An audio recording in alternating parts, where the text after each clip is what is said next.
But the guy is obviously a liar. Yeah, I know, and a narcissist too.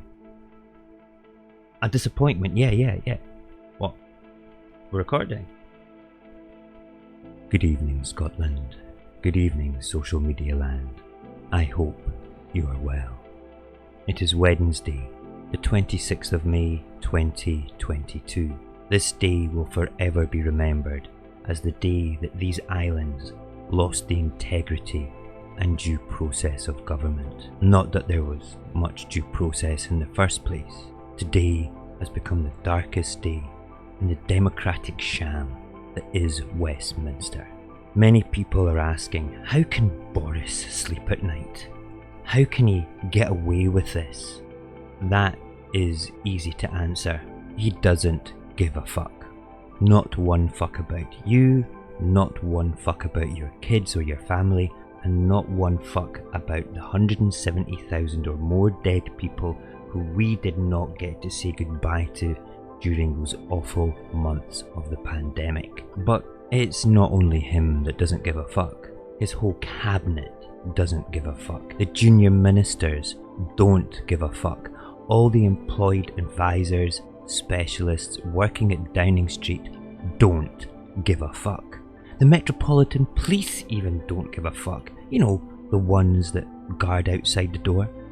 There is only one person at Downing Street that actually did give a fuck, and that was the security guard that moved them all into the garden. I bet he gave a fuck because he's on minimum wage, has a family to support, and actually lives in the real world where we follow the rule of law. Now, this Prime Minister wants the British people to move on. And you know what? Most people probably will. Because next week, these islands celebrate the Queen's Jubilee.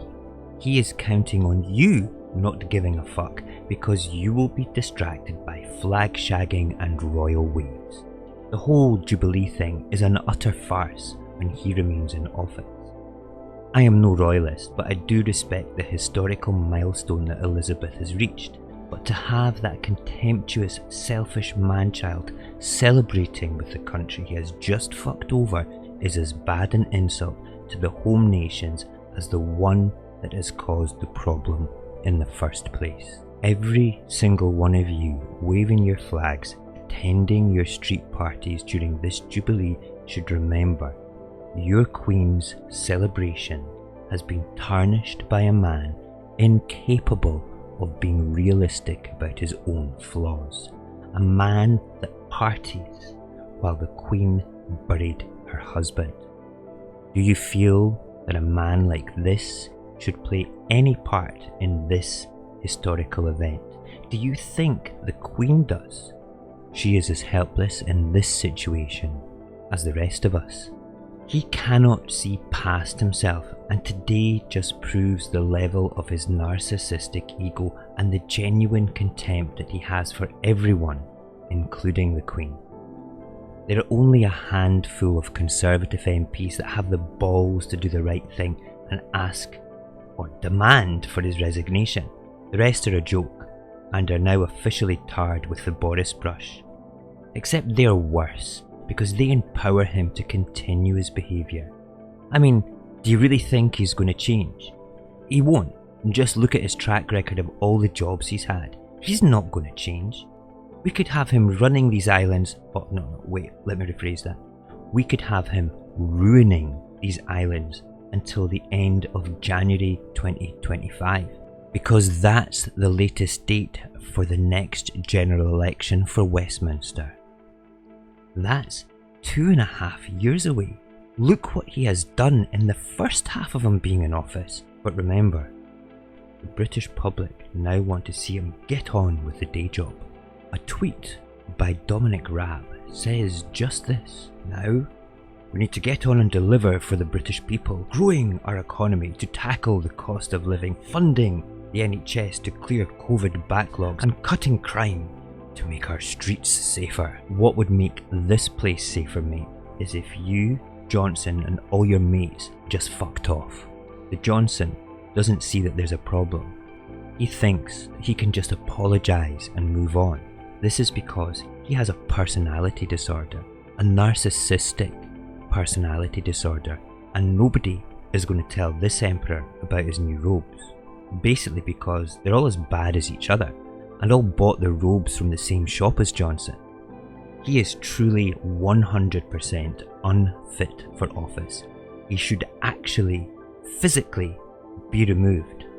But that would take courage and a bit of integrity, which are severely lacking in the Tory ranks. The only hope Scotland, Wales and Northern Ireland actually have is to dissolve this union and become normal, independent countries, or in the case of Northern Ireland, reunify with their brothers and sisters in the Republic.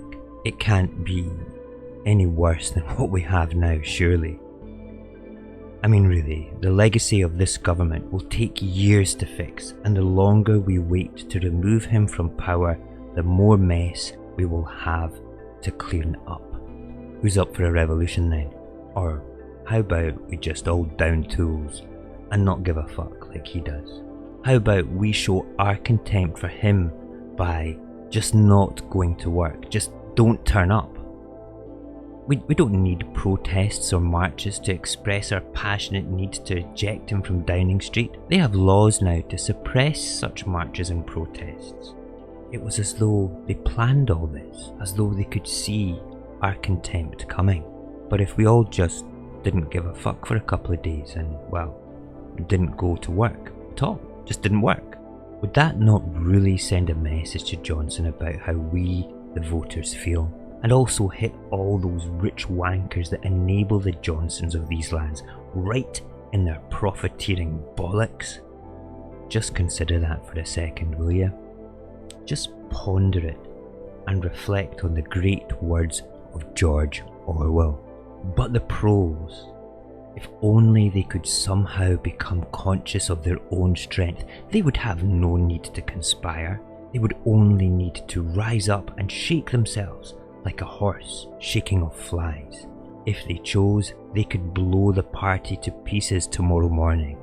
Surely, sooner or later, it must occur to them to do that. Thank you for listening. Goodbye and good luck.